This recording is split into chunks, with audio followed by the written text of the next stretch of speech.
Si vous avez les paupières qui tombent et que vous cherchez des solutions, c'est la vidéo qu'il vous faut.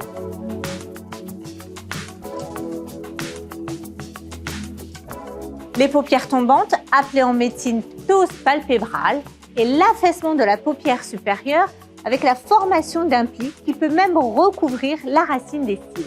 Les paupières tombantes donnent un aspect fatigué et triste au visage et dans des cas extrêmes peuvent même gêner la vision.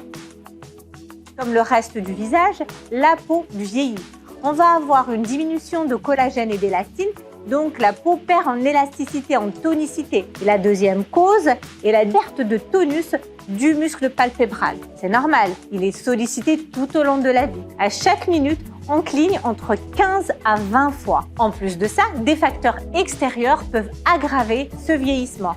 La pollution, la cigarette, le mode de vie qu'on peut avoir. La plus radicale est le traitement chirurgical. Le chirurgien va retirer l'excédent de peau. Et pour ceux qui ne veulent pas passer sous le bistouri, des solutions médicales peuvent permettre d'améliorer cet aspect de paupières tombantes. L'utilisation de toxines botuliques va permettre de gommer les pas de doigts, les petites rides qu'on a au coin de l'œil et de remonter la queue du sourcil. Les injections se font au cabinet. Vous obtenez un résultat au bout de 10 jours. Ce mini coup de frais va durer quelques mois. Le plexer va agir sur l'excédent de peau. L'arc de plasma va permettre d'effectuer des points de coagulation, des points de rétractation immédiats et va stimuler la synthèse collagénique. C'est un acte qui se fait au cabinet sous anesthésie locale, rendant l'acte indolore. Après la séance, vous pouvez être gonflé pendant quelques jours et vous aurez des croûtes. Les croûtes tombent au bout de 4 à 5 jours. Le résultat final est obtenu au bout de 3 mois. Il est parfois nécessaire de faire plusieurs séances de plexer pour avoir un résultat optimal. D'autres techniques en médecine esthétique existent, telles que les ultrasons. Ce sont des ondes d'ultrasons, comme les échographies, sauf que les ondes convergent vers un même point. Et au point de convergence, on va avoir une augmentation de la température, ce qui va stimuler la formation de nouveaux collagènes. Le résultat n'est pas immédiat. Il faut attendre au moins 3 mois pour observer les premiers effets. Le microneedling radiofréquence, ce sont des aiguilles qu'on introduit au niveau de l'épiderme et qui délivrent un champ de radiofréquence. Ça chauffe la peau de l'intérieur et ça permet de lisser l'épiderme en stimulant la synthèse collagénique. C'est un acte légèrement douloureux.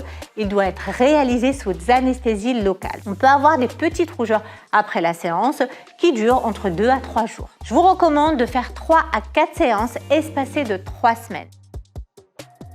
Le laser fractionné non ablatif ou le laser fractionné ablatif. Ce sont des lasers qui vont provoquer des micro-puits au niveau de l'épiderme et forcer la peau à régénérer. Les suites peuvent être plus ou moins simples selon le type de laser utilisé.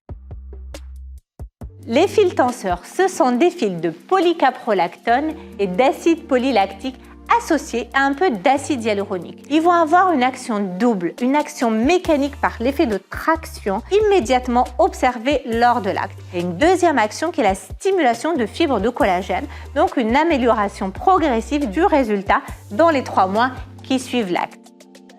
L'acide hyaluronique est un gel malléable qui va nous permettre de redessiner la queue du sourcil et de combler les tempes.